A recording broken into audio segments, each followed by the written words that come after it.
The classic American summer, the barbecue, the grill, hot dogs, hamburgers, cold beer, soft pretzels. So very American, right? Right? Hello, Willkommen. Welcome back to German American Life and Vibes, the channel where we celebrate the beautiful friendship between Germany and America, and occasionally, just occasionally, point out that Germany may have contributed slightly more to the American diet than most people realize. Slightly. Today, 7 foods and drinks that Americans consider completely, totally, 100% their own. Classics, icons. As American as, well, we'll get to apple pie, actually. We'll get to that. Some of these you may have already suspected. Some of them will genuinely surprise you. And one of them, the last one, is not even a food. It is a tradition, a beloved chocolate-filled egg-hiding tradition. I will not say more, you must stay to the end. Let's eat. We start with the most obvious one. And I know some of you already know this. But we must say it clearly for the record. The hamburger is named after Hamburg, Germany. Hamburg, the city, in Germany, on the Elbe River. Yes. In the 19th century, German immigrants from Hamburg, and there were millions of them crossing the Atlantic, brought with them a dish. Minced beef, seasoned, formed into a patty, sometimes lightly cured. It was called Hamburg steak, or Hamburg-style beef, and it was popular in Hamburg as a working-class portable meal. When these immigrants arrived in America, in New York and Chicago and Texas, they brought the recipe with them, and someone at some point had the inspired idea to put it between 2 pieces of bread. And thus, civilization advanced. There are several claims about exactly who first served it on a bun and when, and food historians argue about this with an intensity that I find both wonderful and slightly alarming. But the patty itself, German, from Hamburg, it's in the name. It was always in the name. You've been eating German food at every barbecue of your entire life. You're welcome. Okay, the hamburger is from Hamburg. Fine. Maybe you knew that. Allow me to introduce Exhibit B, the frankfurter, named after, yes, Frankfurt, Germany. The Frankfurter Würstchen, a thin, lightly smoked boiled pork sausage, has been a protected regional specialty of Frankfurt since the 1860s. You cannot legally call a sausage a Frankfurter unless it is made in the Frankfurt region. Europeans take this very seriously, and rightfully so. German butchers and immigrants brought the Frankfurter to America, where it was embraced, adapted, made slightly larger given a bun, which was itself an innovation credited to German immigrants, and renamed affectionately the hot dog. Why hot dog? Nobody entirely agrees, but by the early 1900s, hot dog was in common use in America, possibly because of the long shape, possibly because of rumors, unfounded by the way, about the ingredients. So, the hamburger, Hamburg, the hot dog, Frankfurt. 2 of the 3 most iconic foods at any American barbecue, both from German cities. Both named after German cities. I'm just saying. Now this one is personal for me, because the pretzel is ours, and Americans have made it their own, and honestly I'm fine with this, because the pretzel deserves all the love it gets. When German immigrants, particularly from the Palatinate region and other parts of southern Germany and Switzerland, settled in Pennsylvania in the 1700s, they brought their food traditions with them. The Pennsylvania Dutch, who are not Dutch at all, they are German, Deutsch, established bakeries, farms, and communities that preserved German food culture in American soil, and one of the things they baked was the pretzel, or as the Bavarians call it, Brezen. The soft pretzel became associated with Philadelphia in particular. It is still a Philadelphia street food tradition to this day. A man on a street corner, a warm soft pretzel with mustard.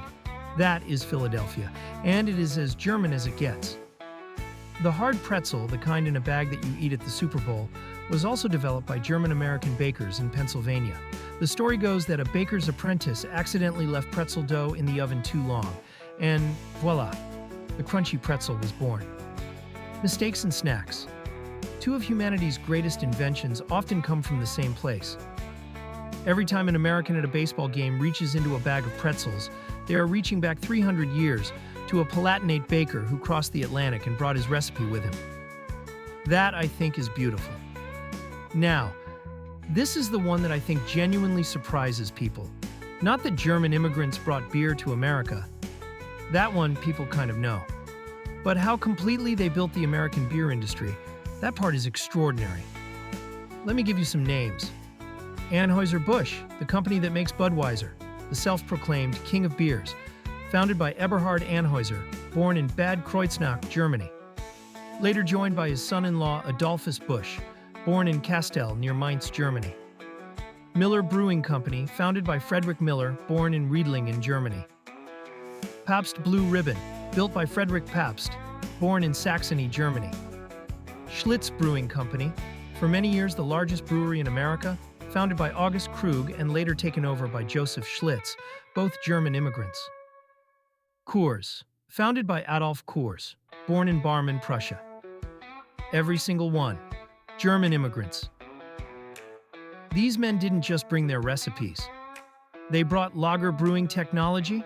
Before German immigrants arrived in significant numbers in the mid-1800s, American beer was mostly dark ales and porter, heavy, room-temperature, British-style beer. German immigrants introduced cold-fermented lager, light, crisp, carbonated, best served cold. They built ice houses and later embraced refrigeration technology to keep the beer cold during brewing and distribution. The result? Americans fell in love with lager. It was lighter, more refreshing, easier to drink in summer. By the late 1800s, lager had completely taken over the American beer market. Prost to the German brewers who gave America its favorite drink. This next one has a twist. Sauerkraut, fermented cabbage, tangy, wonderfully pungent, one of the great foods of human civilization, was brought to America by German immigrants and became a staple of American cooking.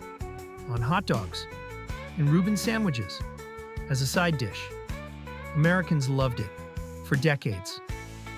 And then America entered World War I, and suddenly everything German was suspect. German Americans anglicized their surnames. German-language newspapers closed. Schools stopped teaching German. And sauerkraut? They renamed it Liberty Cabbage.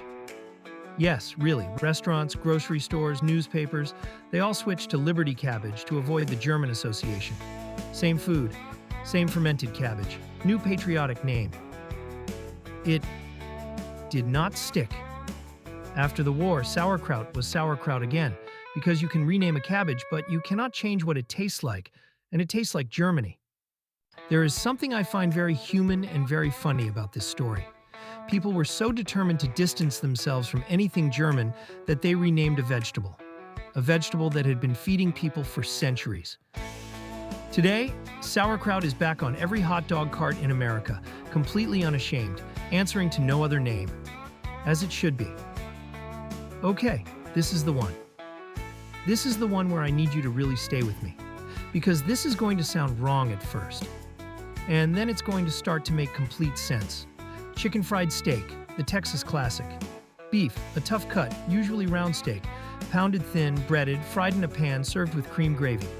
It is one of the most beloved, most Texan, most this-could-only-be American dishes in existence. Now, I want you to think about another dish, a dish from Central Europe. Thin cut of meat, pounded until tender, breaded in flour, egg, and breadcrumbs, fried in fat until golden. That is a schnitzel.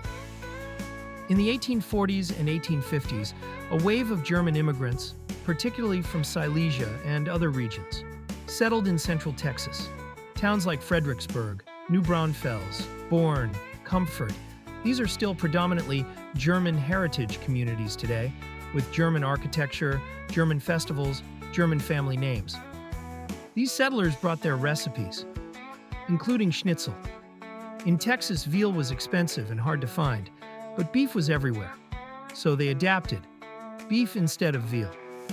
And the frying technique, with the gravy added as a local southern touch, became what we now call chicken fried steak.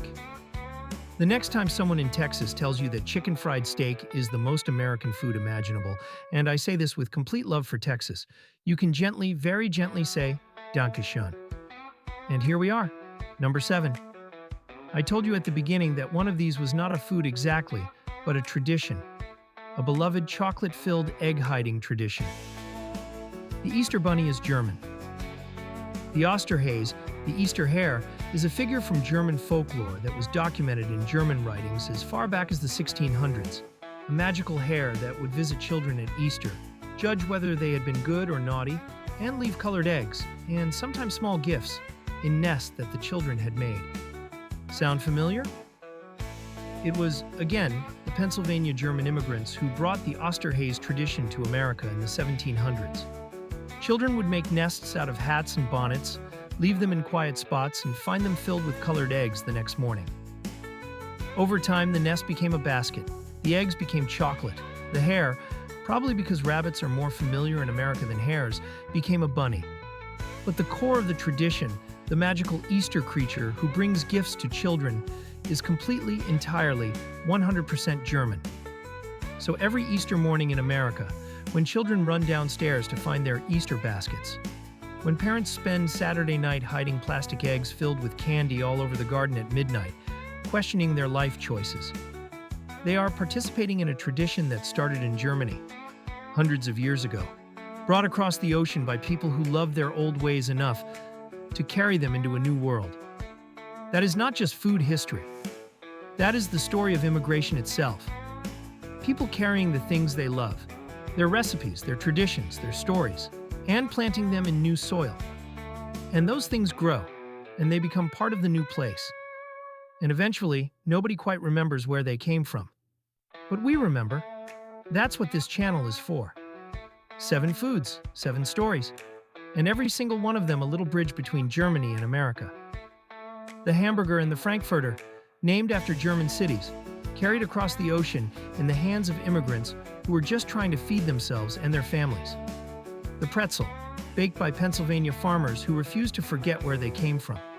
The lager beer, brewed by German men who built an industry that still dominates today. The sauerkraut, renamed Liberty Cabbage by a nation at war with itself, but stubborn enough to survive under its own name. The chicken fried steak, a schnitzel that put on cowboy boots and became Texan.